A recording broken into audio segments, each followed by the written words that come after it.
It was late evening. In the office of a huge skyscraper, lit only by the light of the screen, Alexander sat leaning back in his leather armchair. Around him were stacks of documents, graphs, reports, figures. But he was too tired to delve. The phone vibrated quietly on the desk. New message. He reluctantly reached out, unlocked the screen. Alexander, sorry to bother you. I need some money for baby formula. I'll pay you back when I can. Alexander froze. Baby formula? His eyes ran across the screen. No mistake. A slight tension stiffened his chest. Is this some kind of joke? We divorced over a year ago. She didn't have any kids. What child are we talking about? He stood up and walked around the office, trying to comprehend. A strange sense of unease was building inside. Maybe she didn't send it to me? But for some reason his fingers were already pressing the call button on their own. It beeped. 1, 2, 3. Hello? Sophia's voice was tired, quiet. Alexander slowly sat back in his chair. Sophia?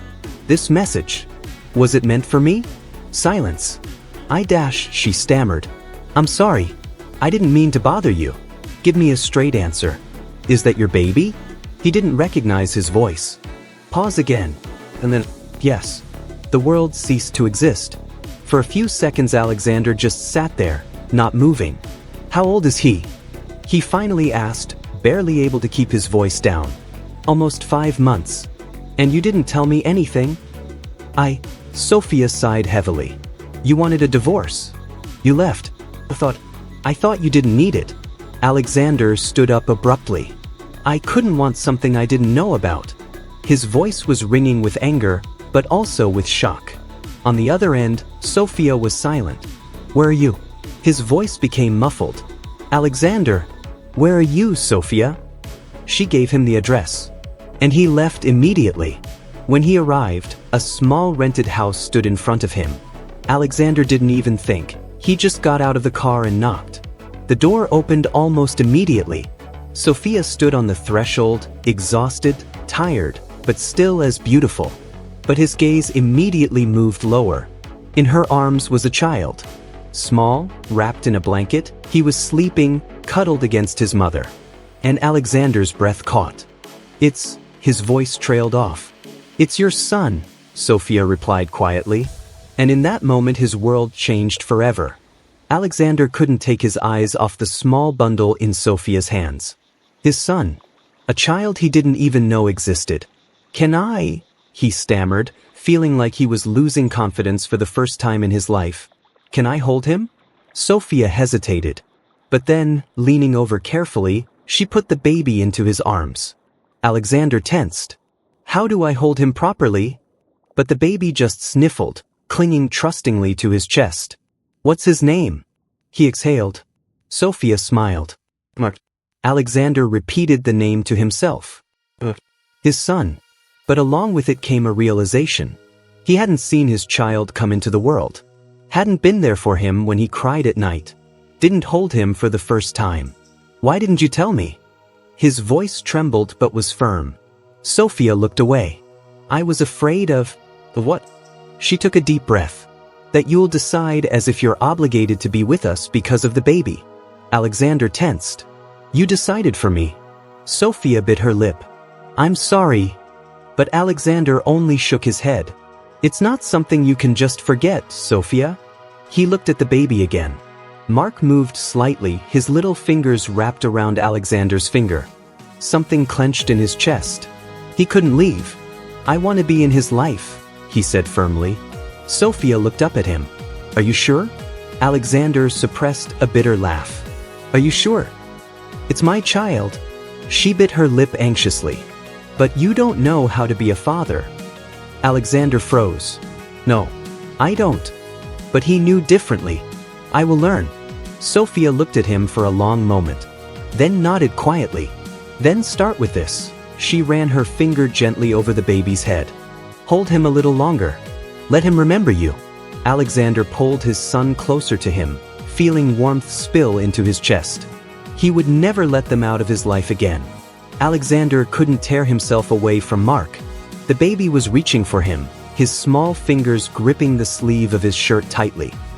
He trusts me, Alexander said quietly, and something new sounded in his voice.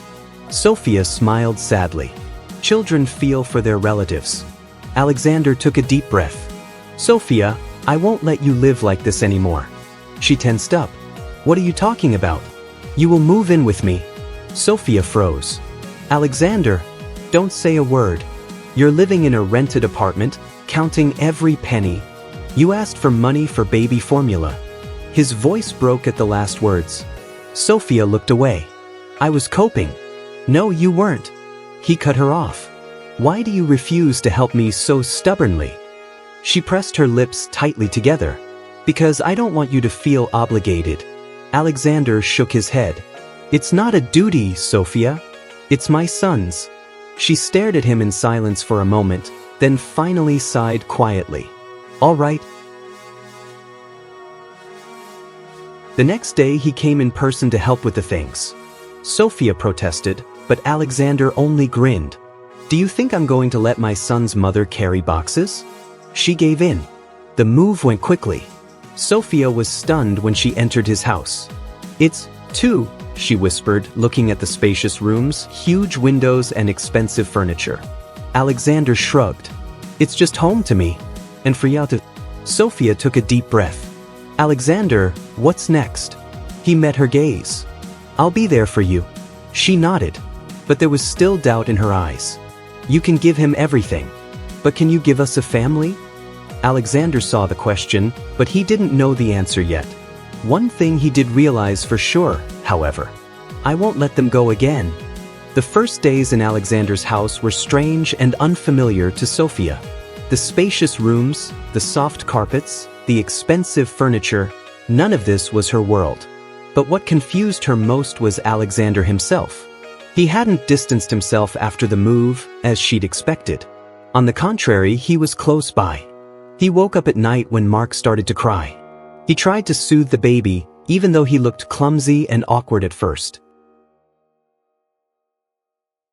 One night Sophia woke up and saw him sitting in the nursery on a rocking chair, holding Mark on his chest. The child was asleep, and Alexander was gently stroking his back. Sophia held her breath. He's changing. Or has he always been like this? Alexander gradually realized that his life would never be the same again. Business, deals, millions in accounts, all of that had lost its edge. Now the main thing was at home. A son who laughed when he saw him in the morning. Sophia, who brewed coffee and absent-mindedly fixed her hair. It was unaccustomed. But why do I like it? One evening, when Mark had fallen asleep, the two of them sat alone in the living room. Sophia was playing nervously with a cup of tea. Alexander, keep thinking, why did you take it all so easily? He looked at her carefully. Because he's my son. And me? She asked quietly. He froze. She grinned nervously. You give us a roof over our heads, you take care of us, but we both know you left at some point. He clenched his fingers into a fist. I was a fool. She lowered her gaze. Are you sure you won't run away again? He covered her hand with his. I'm not leaving. She met his gaze. For the first time in a long time, there was hope in her eyes. Alexander realized he had no right to let her down. I'll do anything to keep them. A warmth they weren't used to. After that conversation, something changed between them. Sophia stopped pulling away. She no longer flinched when he accidentally touched her hand.